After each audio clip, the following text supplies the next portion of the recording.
गेल्या 3 दिवसापासून राज्य सरकारचे कर्मचारी जे आहेत ते विविध प्रलंबित मागण्यांसाठी संपावर गेलेले आहेत आणि या संपामध्ये ससून रुग्णालय जे खरं तर पुण्यातील महत्त्वाचं रुग्णालय समजलं जातं अशा ससून रुग्णालयातील परिचारिका सुद्धा सहभागी झाल्याचं आपल्याला पाहायला मिळते। जवळपास 900 पैकी 90% ज्या परिचारिका आहेत त्या या संपामध्ये सहभागी झालेला आहे आणि याचा परिणाम जो आहे तो ससूनमधील आरोग्य सेवेवर सुद्धा झालेला पाहायला मिळतोय।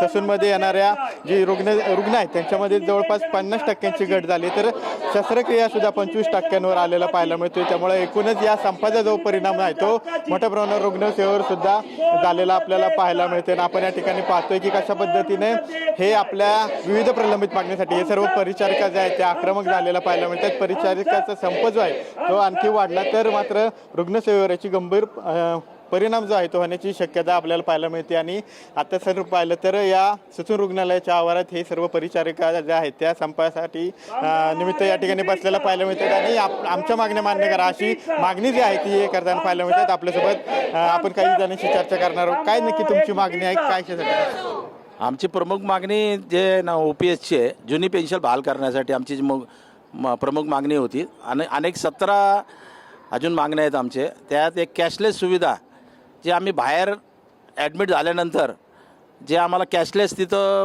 उपचार व्हायला पाहिजे मोफतमध्ये, शासन नंतर त्याचे पैसे आम्हाला भरायला लावतात तेव्हा ते विनामूल्य तिथं व्हायला पाहिजे, शासनाने ते पैसे आमच्या भरायला पाहिजे। ती एक मागणी आमची महत्त्वाची आहे। अशा अनेक मागण्या वर्ग 4चे किती दिवस झाले भरती केली नाही आहे ती एक आमची मागणी आहे। अशा अनेक मागण्या आहेत पण मेन मागणी आमच्या जिव्हाळ्याची जे म्हातारपणाची काठी आहे आमची ती म्हणजे ती पेन्शन, ती महत्त्वाची आमची मागणी आहे। तुम्ही खरं तर अत्यावश्यक सेवेमध्ये होता। गेल्या 3 दिवसापासून पाहिलं तर आरोग्य सेवा रुग्णसेवेवर मोठा परिणाम झालेला पाहायला मिळतोय। रुग्ण 50% घटले, शस्त्रक्रिया 25%वर आलाय, रुग्णांचे हाल होत आहेत। हा प्रश्न रुग्णांच्या संदर्भातला जो आहे तो प्रशासकीय भाग झाला, परंतु या संदर्भात संप करण्याचं आधीपासूनच ठरलेलं होतं। प्रशासनाला याच्या बाबतीमध्ये सूचना अवगत केलेल्या होत्या।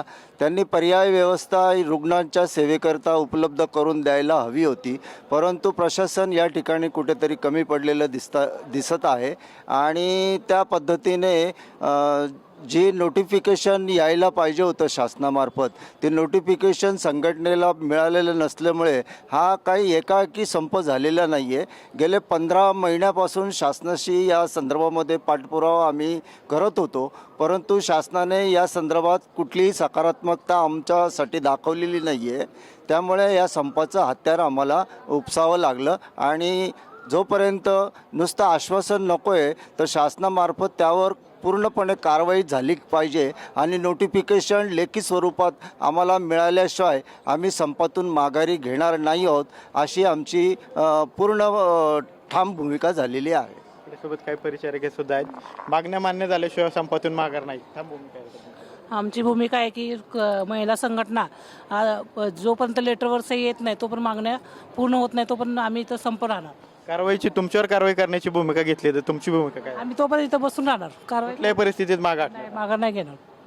आपण पाहतो की कशा पद्धतीने हे सर्व परिचारिका जे आहेत ते आपल्या विविध प्रलंबित मागण्यांसाठी आक्रमक झालेले आहेत आणि जोपर्यंत आमच्या मागण्या मान्य होत नाही तोपर्यंत आम्ही या ठिकाणी संप सुरूच ठेवणार असल्याची भावना जी आहे ती या परिचारिकांनी बोलून दाखवल्याचं आपल्याला पाहायला मिळते। कॅमेरा पर्सन सुशांत राऊतसह विनय जगताप, TV9 मराठी, पुणे।